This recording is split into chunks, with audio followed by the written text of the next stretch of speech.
لا إله إلا الله لا إله إلا الله لا إله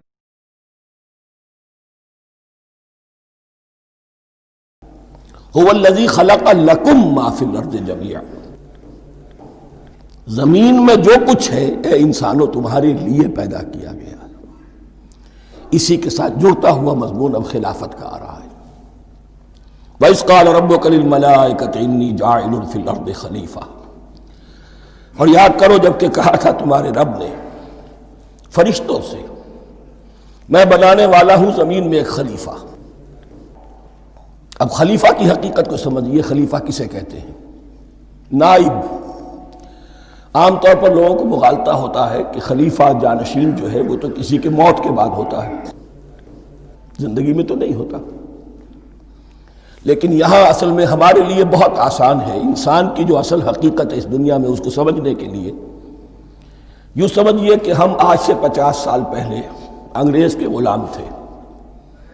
ہمارا بادشاہ یا ملکہ انگلستان میں تھا یا تھی، دہلی میں وائس رائے ہوتا تھا۔ وائس رائے کا کام کیا ہے؟ جو حکم آیا ہے ہز میجسٹیز گورنمنٹ کا یا ہر میجسٹیز گورنمنٹ کا جو حکم آیا ہے بلا چون و چرا، بغیر کسی تغیر اور تبدل کے نافذ کرے۔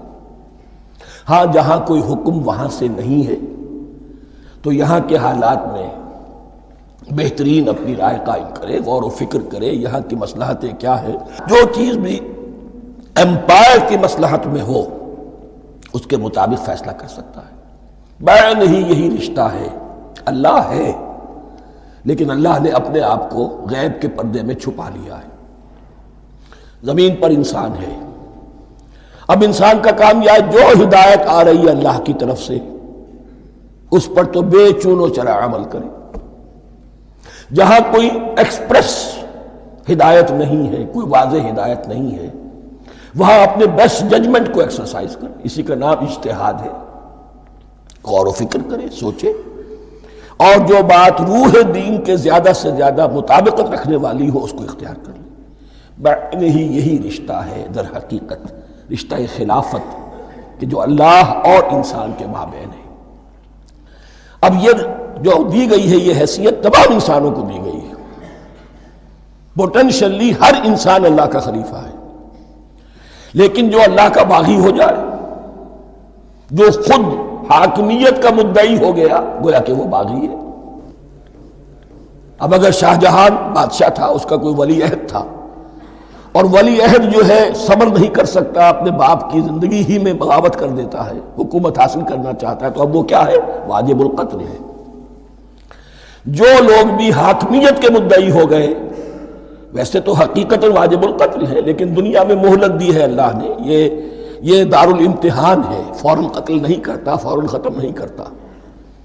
وَلَوْلَا كَلِمَةٌ سَبَقَتْ مِن رَبِّكَ إِلَىٰ أَجَلٍ مُّسَمًّى لَقُضِيَ بَيْنَهُمْ، اگر یہ پہلے بات طے نہ ہو چکی ہوتی، ایک وقت معین تک کے لیے انہیں مہلت اللہ نے نہ دی ہوتی تو اللہ فیصلہ چکا دیتا، لیکن مہلت دی ہے۔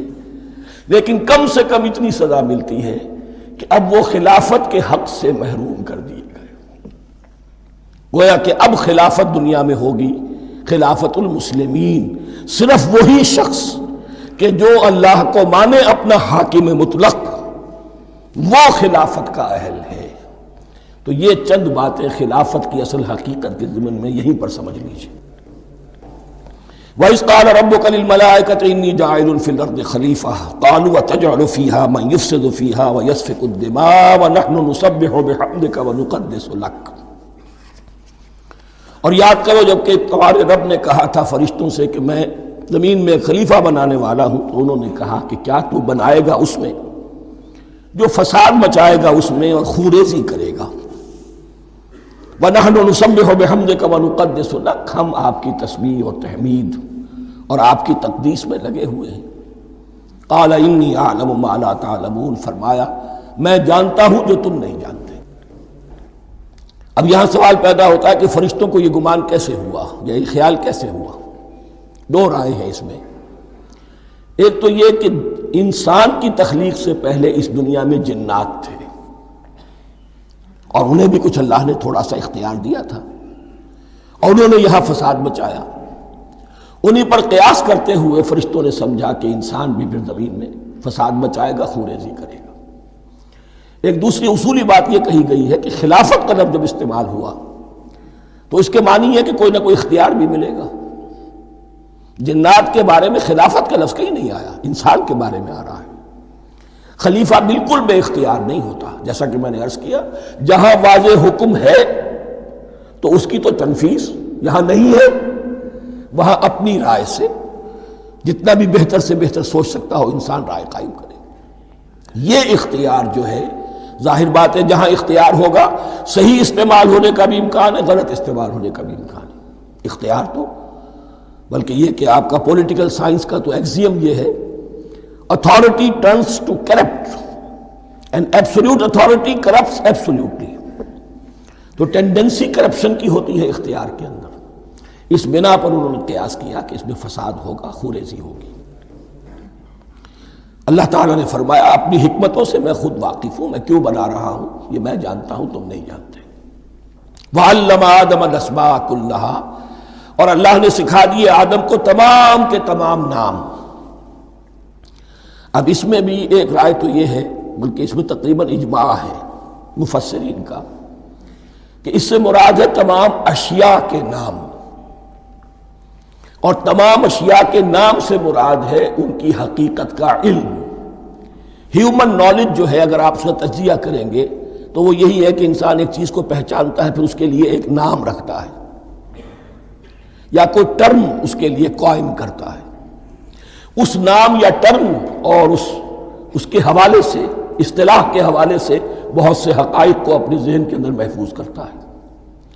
تو گویا کہ ان علمہ آدم الاسماء کلہا، تمام نام سکھا دیے کل مادی کائنات کے اندر جو کچھ وجود میں آنے والا تھا، ان سب کی حقیقت سے پوٹینشلی حضرت آدم کو آگاہ کر دیا۔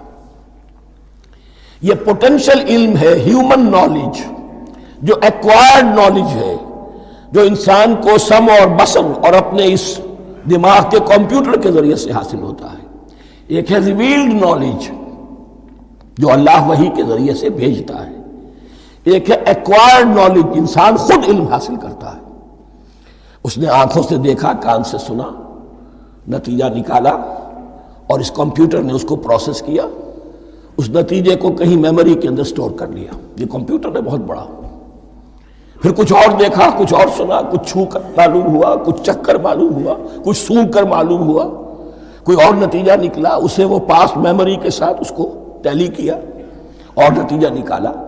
اس طرح رفتہ رفتہ ان السمع والبصر والفؤاد کل اولئک کان عنہ مسئولا، یہ ایکوائرڈ نالج تین چیزوں سے انسان کو حاصل ہو رہا ہے، سماعت، بصارت اور یہ عقل، جو فائدہ اخذ کرتی ہے، جو اس کو پروسیس کرتی ہے، اس تمام جو سینس ڈیٹا اس کو مہیا ہوتا ہے سینس آرگنز کے ذریعے سے۔ یہ علم ہے جو پوٹینشلی حضرت آدم کو دے دیا گیا۔ اس کی ایکسفولیشن ہو رہی ہے، اب درجہ بدرجہ وہ علم پھیل رہا ہے، بڑھ رہا ہے، اور بڑھتے بڑھتے کہاں تک پہنچے گا ہم کچھ نہیں کہہ سکتے۔ کہاں سے کہاں پہنچ گیا انسان۔ اس نصف صدی کے اندر علم انسانی میں جو ایکسپلوژن ہوا ہے، میں اور آپ اس کا تصور تک نہیں کر سکتے۔ اکثر بڑے بڑے جو سائنسدان ہیں انہیں تصور نہیں ہے، اس لیے کہ ایک شخص اپنی لائن فزکس کے بارے میں جانتا ہے کیا کچھ ہو گیا، یا فزکس کی بھی کسی شاخ کے بارے میں جانتا ہے، باقی دوسری جو لائن ہے اسے کچھ پتہ نہیں۔ اسپیشلائزیشن کا دور ہے، لہذا جو ایکسپلوژن کہا جائے، دھماکہ ہوا ہے علم کا، اس کا کوئی اندازہ نہیں ہے ہمارے پاس، اور کس تیزی کے ساتھ وہ چیز آگے بڑھ رہی ہے، کس تیزی کے ساتھ ایک چیز آج جو ایجاد ہوئی چند دنوں کے اندر اندر اس کے بعد اس کا نیا کوئی ورشن آ جاتا ہے اور یہ چیز جو ہے آبسولیٹ ہو جاتی ہے۔ کمیونیکیشن کے اندر جو انقلاب عظیم برپا ہوا ہے، تو آپ یہ سمجھیے کہ اقبال نے جو شعر کبھی کہا تھا کہ عروج آدم خاکی سے انجم سہمے جاتے ہیں، کہ یہ ٹوٹا ہوا تارا مہ کامل نہ بن جائے۔ اور یہ مہ کامل بنے گا کب؟ جب دجال کی شکل اختیار کرے گا۔ دجال کون ہوگا؟ جو ان تمام قواعد طبیعہ کے اوپر قابو پا لے گا، جب چاہے گا جہاں چاہے گا بارش برسائے گا، رزق کے تمام خزانے اپنے ہاتھ میں لے لے گا، جو اس کے اوپر ایمان لائے گا اسی کو ملے گا، کسی اور کو نہیں ملے گا، اس کی آواز پوری دنیا میں سنائی دے گی، وہ چند دنوں کے اندر پوری دنیا کا چکر لگا لے گا۔ یہ ساری چیزیں جو حدیث میں دجال کے بارے میں آئی ہیں وہ اسی علم آدم ایکوائرڈ نالج کے اس حد کو پہنچ جانا کہ وہ ٹوٹل مسٹریز نیچر کی جو ہے وہ اس پر منکشف ہو جائے اور ان قواعد طبیعہ کو وہ ہارنس کر لے، قابو میں لے آئے اور انہیں استعمال کرے۔ کبھی جب ہمارے کسی بہت 200-300ویں کوئی پیڑھی میں کوئی ہمارے جد امجد ہوں گے جنہوں نے کوئی چٹان دیکھی کہ گری، پتھر پر پتھر ٹکرایا تو آگ اس میں سے شعلہ نکلا، اس کا یہ مشاہدہ کافی ہو گیا آگ پیدا کرنے کے لیے۔ پتھروں کو ٹکراؤ آگ پیدا کر لو، یہ اس دور کی سب سے بڑی ایجاد تھی، آگ، انرجی۔ اب وہ انرجی کہاں سے کہاں پہنچی، وہ آگ نے بھاپ کی شکل اختیار کی، پھر ہم نے بجلی ایجاد کی، اور کب کیا ہے ایٹمک انرجی ہے اور نہ معلوم کیا کیا ہے، واللہ اعلم۔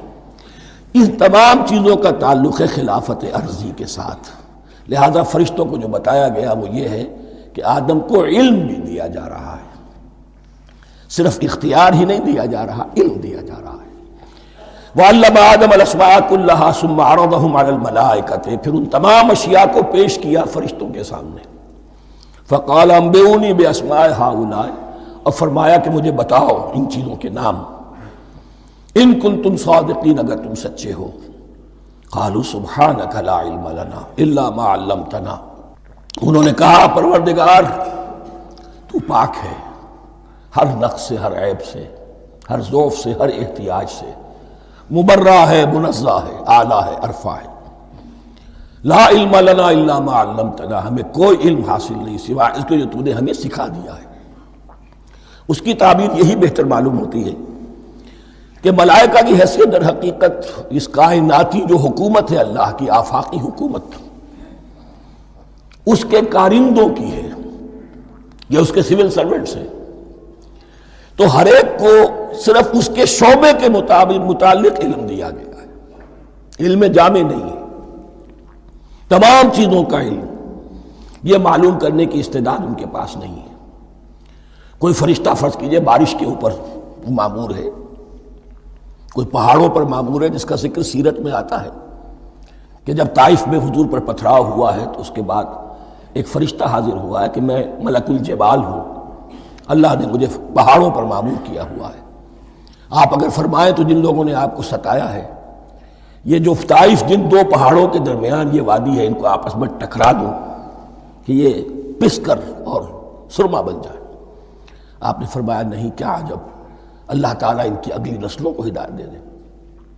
تو فرشتے ہیں، کوئی پہاڑوں پر مامور ہے، کوئی کسی خدمت پر مامور ہے، ان کو علم دیا گیا ہے صرف انہی کی اپنی جو بھی فرائض منصبی ہیں ان کے شعبے سے متعلق، کل نہیں۔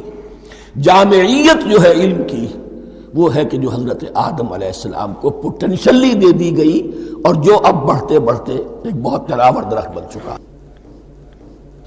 سبحانک لا علم لنا الا ما علمتنا انک انت العلیم الحکیم، یقیناً آپ ہی کی ذات ہے جو کل کے کل علم کی حامل ہے اور جس کے اوپر حکمت بھی، جس کی حکمت بھی کامل ہے، باقی تو ہر مخلوق میں سے ہر ایک کا علم ناقص رہے گا۔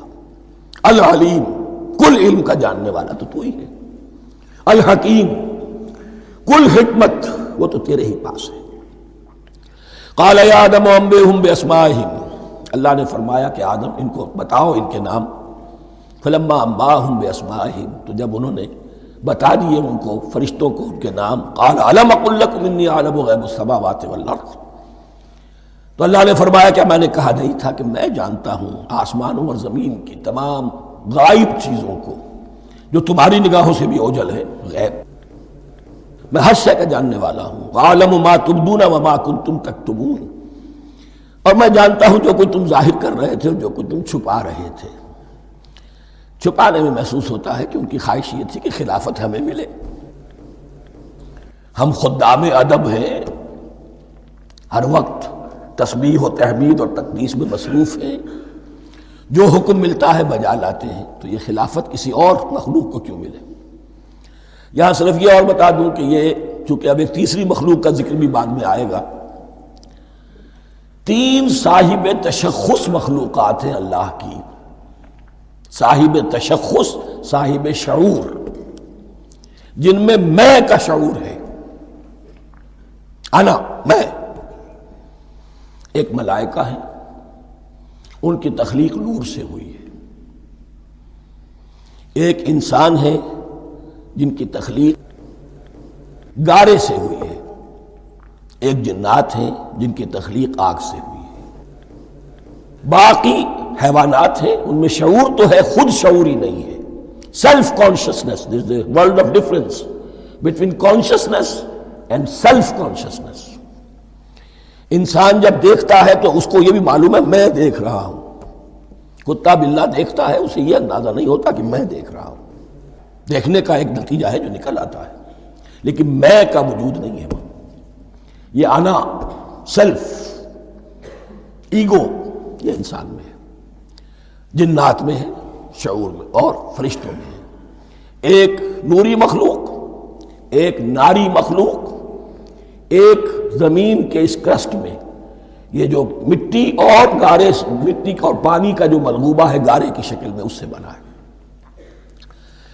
قال یا آدم انبئهم باسمائهم فلما انباهم باسمائهم قال الم اقل لكم انی اعلم غیب السماوات والارض واعلم ما تبدون وما كنتم تكتمون واذ قلنا للملائکة اسجدوا لآدم فسجدوا الا ابلیس۔ اور یاد کرو جب کہ ہم نے کہا فرشتوں سے سجدہ کرو سب کے سب آدم کو، جھک جاؤ آدم کے سامنے، فسجدوا، ان سب نے سجدہ کیا، الا ابلیس، سوائے ابلیس کے۔ پہلی بات تو یہ سمجھیے کہ تمام ملائکہ کے سجدے کی ضرورت کیا تھی؟ کیا یہ صرف تعظیماً تھا؟ اور تعظیماً اگر تھا تو کیا آدم خاکی کی تعظیم تھی یا کسی اور شے کی تعظیم تھی؟ مکی صورتوں میں یہ بات 2 جگہ واضح کی گئی ہے۔ فَإِذَا سَوَّيْتُهُ وَنَفَخْتُ فِيهِ مِن رُوحِي فَقَعُوا لَهُ سَاجِدِينَ، جب میں اس آدم کی تخلیق مکمل کر لوں اور اس میں اپنی روح میں سے پھونک دوں، تب گر پڑنا اس کے سامنے سجدے میں۔ تعظیم اگر ہے تو آدم خاکی کی نہیں ہے، اس کے اندر جو ڈیوائن ایلیمنٹ ہے، جو ڈیوائن سپارک ہے، جو روح ربانی ہے، میری روح، اس کی ہے۔ اور نمبر 2، اس کی حکمت کیا ہے، علت کیا ہے، غرض و غایت کیا ہے؟ جیسا کہ میں نے عرض کیا، اس کائنات کی اس حکومت کے کارندے تو وہ ہیں۔ خلیفہ بنایا جا رہا انسان کو، جب تک یہ ساری سول سروس اس کے تابع نہ ہو، خلافت کیسے کرے گا؟ دیکھیے میں جانا چاہتا ہوں، چوری کرنے کے لیے جانا چاہتا ہوں، راستے میں کتنے فیکٹرز ہوں گے، کتنے فزیکل فینومینا ہوں گے۔ میں چلنا چاہتا ہوں، میں زمین کو دھکیلتا ہوں، زمین مجھے دھکیلتی ہے، زمین مجھے نہ دھکیلے تو میں کیسے چلوں گا؟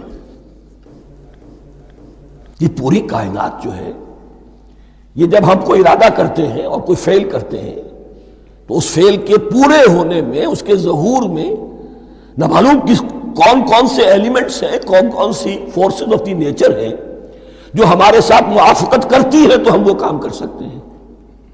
اور ان سب پر فرشتے مامور ہیں، ہر ایک کی اپنی ڈومین ہے۔ اگر وہ تابع نہ ہوں تو خلافت کی کوئی معنی نہیں۔ خلافت دی گئی ہے، یہ ادھر جانا چاہتا ہے جانے دو، یہ نماز کے لیے مسجد میں جانا چاہتا ہے جانے دو، یہ چوری کے لیے نکلا ہے نکلنے دو، اس لیے کہ اس کو جو اختیار دیا گیا ہے، اس کے اختیار کے استعمال میں یہ تمام جو قوتیں ہیں وہ اس کے ساتھ موافقت کرتی ہیں، تب اس کا کوئی ارادہ، وہ اچھا ہو یا برا، وہ پایہ تکمیل کو پہنچ سکتا ہے۔ یہ گویا کہ سبارڈینیشن اس کے لیے سمبل کہ تمام فرشتوں کو جھکا دیا گیا۔ البتہ اس آیت میں ایک مغالطہ پیدا ہوتا ہے، الا ابلیس، سوائے ابلیس کے۔ مغالطہ یہ پیدا ہوتا ہے کہ شاید وہ بھی فرشتہ تھا، اس لیے کہ حکم تو فرشتوں کو دیا گیا تھا۔ پھر نوٹ کیجئے، اس سے پہلے، بہت پہلے سورہ کہف نازل ہو چکی ہے، اور سورہ کہف میں فرما دیا گیا ہے کان من الجن ففسق عن امر ربی، وہ جن تھا پس اس نے سرکشی کی اپنے رب کے حکم سے۔ فرشتے کی شان یہ نہیں ہے، وہ اللہ کے کسی حکم کی سرتابی نہیں کرتا۔ لا یعصون اللہ ما امرہم ویفعلون ما یؤمرون، وہ اللہ کے کسی حکم کی نافرمانی نہیں کرتے اور جو حکم ملتا ہے بجا لاتے ہیں۔ یہ جنات کے اندر اختیار تھا، جیسے اختیار انسانوں کو دیا گیا ہے۔ جنات میں نیک بھی ہیں، بد بھی ہیں، اعلیٰ بھی ہیں، ادنا بھی ہیں، جیسے انسانوں میں۔ لیکن یہ عزازیل جو جن تھا، علم اور عبادت دونوں کے اعتبار سے بہت بلند ہو گیا تھا، اور یہ فرشتوں کا یوں سمجھیے کہ ہم نشین، فرشتوں کے ساتھ اس طور سے شامل، جیسے بہت سے انسان بھی اگر اپنی بندگی میں، زہد میں، عبادت میں، نیکی میں ترقی کریں تو ان کا ملائے اعلیٰ کے ساتھ، عالم ارواح کے ساتھ، عالم ملائکہ کے ساتھ ایک رابطہ قائم ہوتا ہے۔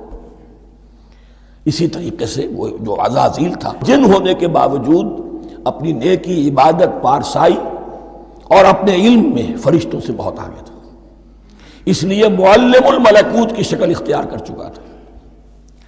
اس کو اپنی زوم تھا، یہ بات جیسا کہ میں نے عرض کیا 7 مرتبہ قرآن میں یہ بات آئی ہے، قصہ ابلیس و آدم، کہ فرشتوں کو حکم ہوا کہ سجدہ کرو، سب جھک گئے، ابلیس نے سجدے سے انکار کر دیا 7 مرتبہ۔ یہ 7ویں مرتبہ ہے جو ہم پڑھ رہے ہیں، مصحف میں پہلی مرتبہ آ رہا ہے، ترتیب نزول میں 7ویں مرتبہ آ رہا ہے۔ یہ آدم و ابلیس کا قصہ اس سے آگے سورہ اعراف میں آئے گا، پھر سورہ ہجر میں آئے گا، سورہ بنی اسرائیل میں آئے گا، سورہ کہف میں آئے گا، سورہ طٰہٰ میں آئے گا، سورہ صاد میں آئے گا، 6 مرتبہ مکی قرآن میں، 1 مرتبہ یہاں۔ تو یہاں اشارہ نہیں کیا، اس لیے مغالطہ ہو سکتا ہے، لیکن یہ کہ سورہ کہف میں آپ کو بتا چکا ہوں کان من الجن ففسق عن امر ربی، اس نے اپنے رب کے حکم سے سرتابی۔ ابلیس اس کا صفاتی نام ہے اب، اس لیے کہ اب لس یبلسو کے معنی ہوتے ہیں مایوس ہو جانا۔ یہ اللہ کی رحمت سے بالکل مایوس ہے، اور مایوس جو ہو جائے وہ شیطان ہو جاتا ہے۔ اب میرا تو چھٹکارا نہیں ہے، جتنوں کو برباد کر سکوں کروں، میری تو عاقبت خراب ہو چکی ہے، جتنوں کو اپنے ساتھ، ہم تو ڈوبے ہیں صنم، تم کو بھی لے ڈوبیں گے۔ اب وہ شیطان اس معنی میں کہ انسان کی عداوت اس کی گھٹی میں پڑ گئی، اس نے اللہ سے پھر اجازت بھی لی کہ مجھے مہلت دے دے، یوم یبعثون، قیامت تک کے دن کے لیے، تو میں ثابت کر دوں گا کہ یہ آدم اس رتبے کا حقدار نہ تھا، مستحق نہ تھا جو اسے دیا گیا۔ انا خیر منہ، میں اس سے بہتر ہوں۔ خلقتنی من نار وخلقتہ من طین، تو نے مجھے آگ سے بنایا، اسے گارے سے بنایا۔ لیکن یہ تکبر ہے در حقیقت کہ جس نے اسے راندہ درگاہ حق کر دیا۔ وَإِذْ قُلْنَا لِلْمَلَائِكَةِ اسْجُدُوا لِآدَمَ فَسَجَدُوا إِلَّا إِبْلِيسَ أَبَىٰ وَاسْتَكْبَرَ، ابا اس نے انکار کیا، واستکبر اور تکبر کیا، استکبار کیا، وَكَانَ مِنَ الْكَافِرِينَ۔